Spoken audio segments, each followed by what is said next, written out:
जो तेल की किल्लत अब तक गाड़ियों तक थी, हवाई जहाज में भी डलने वाला जो टर्बो फ्यूल है, हवाई जहाज का जो फ्यूल है, उसकी भी अब कमी होने लगी है। अब नतीजा यह होने लगा कि हवाई जहाज में डलने वाले फ्यूल की कमी के चलते लुफ्तांसा एयरलाइंस जैसी कंपनियों ने 20,000 से अधिक फ्लाइट्स कैंसिल कर दी हैं। ऐसे में यह संकट भारत भी पहुंच ही रहा है, लेकिन इसका समाधान भारत के अंदर ही निकलता भी दिख रहा है। ऐसे में राजमार्ग मंत्री नितिन गडकरी जी के द्वारा दिया एक बयान कि हमारे देश में अब एविएशन फ्यूल में भी इथेनॉल मिलेगा, और इथेनॉल जो हम अपने देश में ही बना लेते हैं तो इससे हमें एविएशन सेक्टर में बड़ा फायदा होगा। इतना ही नहीं, पेट्रोल में भी 100% हम ब्लेंडिंग करने जा रहे हैं, यानी कि इथेनॉल मिलाने जा रहे हैं। ऐसे में आने वाले समय में एविएशन फ्यूल अगर भारत खुद से ही बनाने में कामयाब हुआ तो निश्चित ही भारत की जो आत्मनिर्भरता है वो बढ़ेगी। आज देश 87% तक ऑयल इंपोर्ट करता है।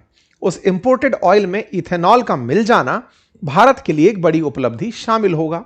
ऑलरेडी हमारे देश में जो पेट्रोल बिक रहा है वो E20 ब्लेंडेड है, यानी कि 20% इथेनॉल मिला हुआ है। उससे ही अपने आप में बहुत सारे सवाल उत्पन्न होते हैं। बहुत से लोग इस बात पर सवाल भी उठाते हैं कि 20% इथेनॉल मिलने के बाद उनकी गाड़ी में रस्टिंग हो गई, गाड़ियों के माइलेज में फर्क पड़ गया। तमाम चीजों के बीच में अब एक और कदम उड़ता हुआ जा रहा है, जब सरकार ने एविएशन फ्यूल के अंदर इथेनॉल को मिलाने की परमिशन दे दी है। हेडलाइन बनती है कि इंडिया इसके चलते एविएशन फ्यूल के लिए अपने नियम बदलने जा रहा है, और ऐसा करते हुए एविएशन फ्यूल में इथेनॉल को मिलाने की इजाजत दे रहा है। इतना ही नहीं, पेट्रोल के अंदर भी 85% इथेनॉल मिलाने को लेकर ड्राफ्ट तैयार कर दिया गया है। ऑलरेडी भारत 2030 के मुकाम को 2025 में ही पूरा करते हुए E20 एथेनॉल जो है, पेट्रोल जो है, वो 2025 में चालू कर चुका है। ऐसे में गडकरी जी का एस्पिरेशनल बयान कि हम तो 100% इथेनॉल ब्लेंडिंग लाना चाहते हैं, दो तरह के प्रश्न खड़े करता है कि ब्लेंडिंग है क्या? ब्लेंडिंग है मिलाना। क्या मिलाना? पेट्रोल में इथेनॉल मिलाना। अब अगर आपने 20% पेट्रोल, मतलब पेट्रोल में अगर 20% इथेनॉल मिलाया तो वो E20 पेट्रोल कहलाया, क्योंकि उसमें 20% इथेनॉल है और 80% पेट्रोल है। अगर आपने 85% इथेनॉल मिलाया तो उसमें 15% पेट्रोल बचेगा, तो इसे E85 पेट्रोल कहा गया। जब आप कह रहे हो 100% ब्लेंडिंग कर देंगे, तो ये आफ्टर ऑल कैसे होगा? जब पेट्रोल में आप 100% इथेनॉल मिला देंगे तो फिर वो तो इथेनॉल ही हुआ, उसे फिर E100 क्यों कह रहे हैं? यह सवाल सोशल मीडिया पर गडकरी साहब से खूब पूछा जा रहा है।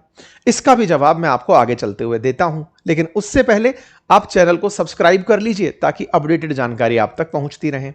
फिलहाल के लिए अपडेट दुनिया का यह कि इंटरनेशनल एनर्जी एजेंसी का मानना है कि यूरोप के अंदर अब 6 हफ्ते का ही एविएशन फ्यूल बचा है। इसके चलते अंतरराष्ट्रीय उड़ानें प्रभावित होंगी।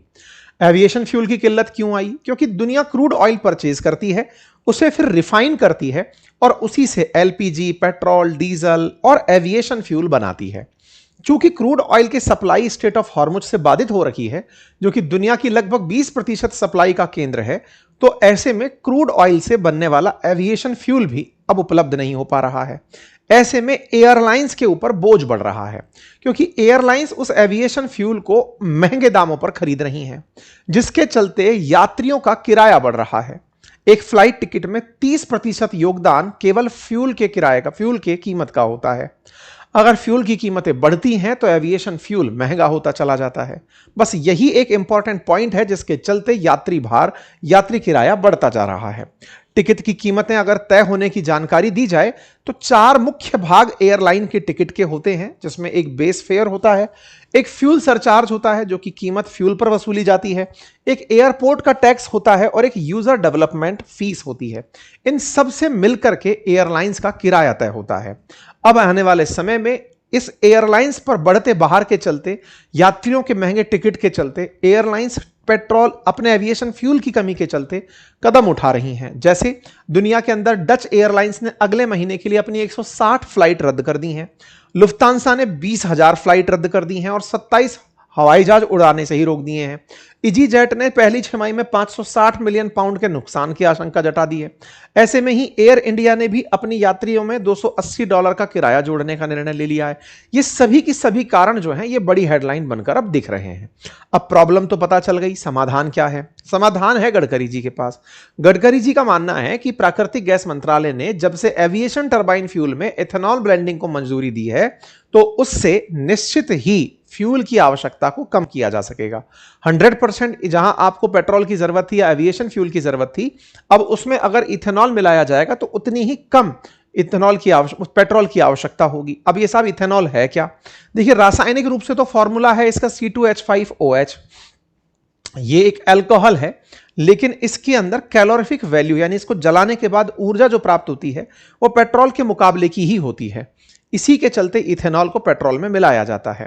पेट्रोल में जब इथेनॉल मिलाया जाता है तो इसके साथ साथ क्लीन एयर वाली बात भी आती है कि इसके साथ निकलने वाले कार्बन डाइऑक्साइड H2O जो हैं वो कार्बन मोनोऑक्साइड कम उत्सर्जित करते हैं, यानी कि इसके जलने पर कम कार्बन मोनोऑक्साइड बाहर निकल कर आती है।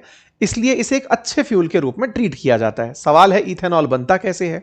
तो इथेनॉल 3 तरह से बनता है। प्रथम जनरेशन जो इथेनॉल है वो गन्ने के रस से, चुकंदर से, सड़े आलू से, मीठे ज्वार से, मक्का से, इनके फर्मेंटेशन से बनता है, जो कि एडिबल गुड्स हैं, इनसे बनता है। सेकंड जनरेशन जो फ्यूल है या फिर इथेनॉल है वो गेहूं के चूरे से या फिर जिसके अंदर चावल की भूसी हुई, गेहूं की भूसी हुई, कार्न की भूसी हुई, भुट्टे हुए, इनसे जो बनाया जाता है। अर्थात जो आपने फीड कर लिया उसके बाद जो बचा कचरा है उसके फर्मेंटेशन से भी इथेनॉल बनाया जा सकता है। तीसरा, एल्गी से भी इथेनॉल बनाया जा सकता है। इस पर अभी भी काम चल ही रहा है। ये जो प्रथम जनरेशन इथेनॉल है इसके साथ एक सवाल जुड़ा रहता था कि अगर ये सब चीजें इथेनॉल बनाने में यूज कर ली गई तो फिर इंसान को ये सामान महंगा मिलने लगेगा। सरकार का तर्क था कि अभी ये सब ऑलरेडी एक्सेस में पैदा होते हैं, इनसे इथेनॉल बना लिया तो हमने इनकी कीमतें अच्छी दिलवा दी, बहुत सारी शुगर मिल्स को बंद होने से रोक लिया, बहुत सारे किसानों को उनके जो फसलें हैं उनकी कीमतें दिलवाना तय कर दिया। तो ऐसे में फसलों का फर्मेंटेशन होकर के बनने वाले इथेनॉल को जब पेट्रोल में 5% मिलाया जाता है तो E5 फ्लेक्स फ्यूल कहलाता है, 10% मिलाया जाता है तो E10 फ्लेक्स फ्यूल, 20% मिलाया जाता है तो 20% के साथ से E20 फ्लेक्स फ्यूल और E85 जब 85% इथेनॉल मिलाया जाता है।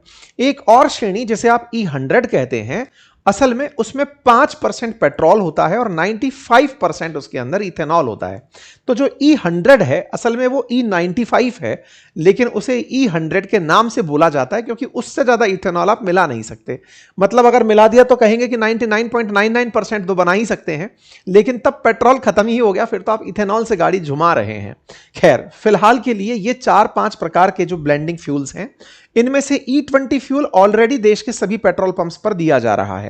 आप जब भी गाड़ी में पेट्रोल भराते हैं उसमें ऑलरेडी 20% इथेनॉल मिला हुआ है और उसकी वजह से माइलेज पर कोई नुकसान पड़ता हुआ नहीं दिख रहा है, ऐसा सरकार के ऑब्जर्वेशंस हैं। जब मैंने नितिन गडकरी जी का अभी कुछ दिन पहले इंटरव्यू किया था तब उन्होंने यही कहा था कि ना तो गाड़ियों की दक्षता पर कोई फर्क पड़ा है और ना ही उनकी माइलेज पर। और जो भी लोग ये कहते हैं कि गाड़ियों को नुकसान हो रहा है वो केवल सरकार को बदनाम करने का प्रयास कर रहे हैं। पेट्रोलियम कंपनियों की यह साजिश हो सकती है कि वो इस चीज को ज्यादा प्रमोट ना होने दें, इसलिए वो ऐसा कर रहे हो। खैर, फिलहाल के लिए आप और हम सस्टेनेबल एविएशन फ्यूल की भी चर्चा कर लेते हैं।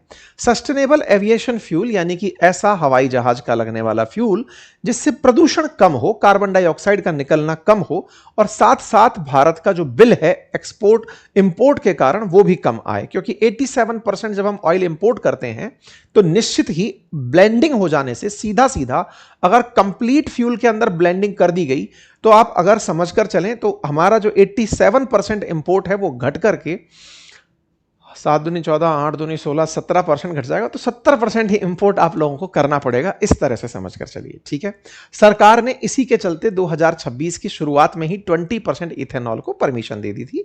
वर्तमान स्थिति हमारे देश में यह है और सरकार 1 अप्रैल 2027 से कैफ थर्ड मानक इलेक्ट्रिक और फ्लेक्स फ्यूल वाहनों को बढ़ावा देने पर विचार कर रही है और E85 फ्यूल को भी लाने के बारे में कंप्लीट तरह से प्रयास चल रहे हैं। और E100 फ्यूल की शुरुआत भी 2024 में कर दी गई, मतलब कि इसके भी प्रयोग अब पूरी तरह से सक्सेसफुल कंसीडर किए जा रहे हैं। ये 2024 की कटिंग्स हैं। और जब हमने अभी आज से 10 दिन पहले नितिन गडकरी जी का जब इंटरव्यू किया था, तब भी हमने ये पूछा था कि साहब 2030 में आपको ये लाना था, आप 2025 में क्यों लाए? मजबूरी थी कि हमारे पास में कोई ऑप्शन उपलब्ध नहीं था, फ्यूल की किल्लत थी, या आपकी प्रिपरेशन ही फास्ट हो गई थी। तो इन्होंने कहा कि हमारे लिए सब चीजें पहले ही तैयार हो गई थी, तो हमें क्या फिर दिक्कत आ रही थी। तो ये सारी बातें आप और हमने खूब अच्छे से सुनी। और आप भी अगर डिटेल में ये इंटरव्यू सुनना चाहते हैं जिसमें फ्यूल के बारे में चर्चा है, तो मैं लिंक कमेंट बॉक्स में पिन कर दे रहा हूं इस इंटरव्यू का, समय निकालकर सुनिएगा, आपको सभी पक्ष पता चलेंगे। आपके भी जो क्वेश्चन है कि गाड़ियां खराब होती हैं, उनके ऊपर दिक्कत आती है, वो सब सवाल मैंने इनसे पूछे हैं, आप उनको सुन सकते हैं। ठीक है साहब, 100% इथेनॉल ब्लेंडिंग का टारगेट सरकार लेकर चल रही है। उम्मीद है कि आपको यह समझ में आए कि यह 95% तक इथेनॉल मिलाने की बात है, जिसको लेकर के सरकारी प्रयास चल रहे हैं। और यह चर्चा 2024 में इस तरह से आ चुकी है और इसकी चर्चा खूब अच्छे से हो चुकी है। ठीक है साहब, यह भी बात मैंने आपको बता दी। क्या कोई देश है जो ऐसा करता है? बिल्कुल, Brazil already E100 fuel use कर रहा है, वो शुगर केन से इथेनॉल बनाता है और उसी से काम चल रहा है। स्वीडन के अंदर E85 फ्यूल ऑलरेडी यूज हो रहा है, जिसमें 85% इथेनॉल मिला हुआ है। यूरोपीय देशों के अंदर इथेनॉल का उपयोग फिलहाल के लिए सीमित है, यहां E5 से लेके E10 तक का ही मिश्रण किया जाता है। अब जहां तक बात हो कैफ थर्ड नॉर्म्स की, जिसमें ईवी और फ्लेक्स फ्यूल को राहत देने की बात की गई है, ऐसे इंजन्स को बनाने की प्राथमिकता दी जा रही है जो फ्लेक्स फ्यूल यानी कि ये जो मिलकर आने वाले फ्यूल्स हैं, इनको विकसित कर सके। ग्रीन हाइड्रोजन पर भी फिलहाल सरकार जोर देने का प्रयास कर रही है, ताकि कम ऊर्जा से यानी कि कम हाइड्रोजन से ज्यादा एफिशिएंट इंजन तैयार किए जा सके, मतलब एफिशिएंट तरीके से इंजन का यूज किया जा सके। ठीक है, अब सवाल है कि इथेनॉल मिलाने से फायदा किसे होता है? टेक्निकली इथेनॉल सस्ता पड़ता है, तो फायदा तो आम व्यक्ति तक ही ट्रांसफर होना चाहिए। लेकिन फिलहाल के लिए पेट्रोल की कीमत में इथेनॉल मिलकर के हमें पेट्रोल की ही कीमत में वो मिल रहा है, टेक्निकली वो ज्यादा कीमत पर है। यह सवाल भी हमने जब पूछा मंत्री जी से, तो उनका जवाब था कि हमने फिलहाल किसानों तक राहत ट्रांसफर की है और जनता को हमने ज्यादा कीमत पर जो पेट्रोल उन्हें मिलता उससे उन्हें राहत उपलब्ध कराई है। अदरवाइज जिस तरह से क्रूड की कीमतें बढ़ी हुई हैं, फिर भी पेट्रोल और डीजल की कीमतें स्थिर हैं, उसमें उनका कंट्रीब्यूशन इस तरह से देखा गया। हमने सवाल कई तरह से पूछे थे कि साहब इसकी वजह से फूड सिक्योरिटी को खतरा तो नहीं है? उस पर भी उन्होंने जवाब देते हुए कहा था कि किसी तरीके का हमारे पास फूड स्कार्सिटी नहीं है, और अगर होगी तो हम तुरंत प्रभाव से इस ब्लेंडिंग को रोक देंगे, पेट्रोल तो आ ही जाएगा तब तक। साथ ही साथ इससे प्रदूषण भी कम होता है, तो सस्टेनेबल डेवलपमेंट के रूप में यूज किया जा रहा है। कुछ सोशल मीडिया पर ऐसे वीडियो का भी हमने हवाला लिया था जिसमें कहा गया था कि साहब देखो रस्टिंग हो रही है, तो उनका कहना था कि ये कुछ ऐसी प्रैक्टिसेस हो सकती हैं। सरकार ने इसका खूब अच्छे से विस्तार से जांच करवाई है, और अगर ऐसी कुछ चीजें होती हैं तो सरकार के उनको नोटिस में लाए जाने की आवश्यकता है। बट अपोजिशन सरकार से सवाल पूछता है कि साहब E100 कैसे कर दोगे, तो मैंने वो जवाब आपको दे दिया। अब इसके साथ साथ एक और चीज यहां पर चर्चा में आई, शियान एग्रो के बारे में। शियान एग्रो गडकरी जी के ही परिवार की कंपनी है, ऐसे में उसके जो शेयर्स के भाव हैं वो पिछले 5 दिन में 21% बढ़े हैं। तो लोगों का कहना है कि नीति जब वो बनाते हैं तो अपने ही घर की कंपनियों को लाभ देते हैं। जब हमने ये सवाल उनसे पूछा, तब उनका जवाब था कि साहब देश के अंदर अगर 100% इथेनॉल कंपनियां बना रही हैं, तो हमारा कंट्रीब्यूशन तो 1% से भी कम है। ऐसे में अगर हमें इस तरह की राहत दिख रही है लोगों को, तो काम जो लोग कर रहे हैं, जवाब खैर आप खुद ही सुनिएगा, मैं आपको जवाब नहीं सुनाऊंगा। एनीवे, तो सियाम एग्रो का भी सवाल हमने वहां पर पूछा हुआ है। साथ ही साथ इन सभी चीजों के बारे में मैंने बातें की हैं। अब सवाल सबसे बड़ा यही है कि साहब क्या 100% इथेनॉल ब्लेंडिंग संभव है? तो देखिए इसमें बहुत सी चुनौतियां आएंगी। पहले तो गाड़ियों को ऐसे इंजन बनाने पड़ेंगे जो इस तरह से इथेनॉल को कंज्यूम कर लें। साथ में हमें उत्पादकता का भी ख्याल रखना पड़ेगा कि प्रॉपर तरीके से हम गेहूं मतलब उन चीजों का उत्पादन कर पाएं जो इथेनॉल प्रोड्यूस कर पाएं, क्योंकि देश में कहीं ना कहीं अगर 100% आप इथेनॉल पर शिफ्ट हो गए तो निश्चित ही जो फूड ग्रेन्स हैं उनकी कमी आपको होते हुए दिख सकती है, क्योंकि पूरा की पूरा लोगों का शिफ्ट जो है वो पेट्रोल और डीजल के तरफ हो सकता है। प्यारे साथियों, जहां आप मुझे सुन रहे हैं उसके नीचे एक सब्सक्राइब का बटन दिया हुआ है, जिसे दबाने में कोई खर्च नहीं आता, आपका समय लगता है 2 सेकंड का, लेकिन आपकी ये 2 सेकंड की कीमत हमारे लिए हौसला बनती है। अगर आप इस छोटे से काम को करते हुए आगे बढ़े तो ये हमारे लिए बहुत ही सकारात्मक रहेगा, हमारे हौसले को बढ़ाएगा, हम आप तक और अच्छा काम लेकर पहुंचेंगे, ये और सुनिश्चित करेगा।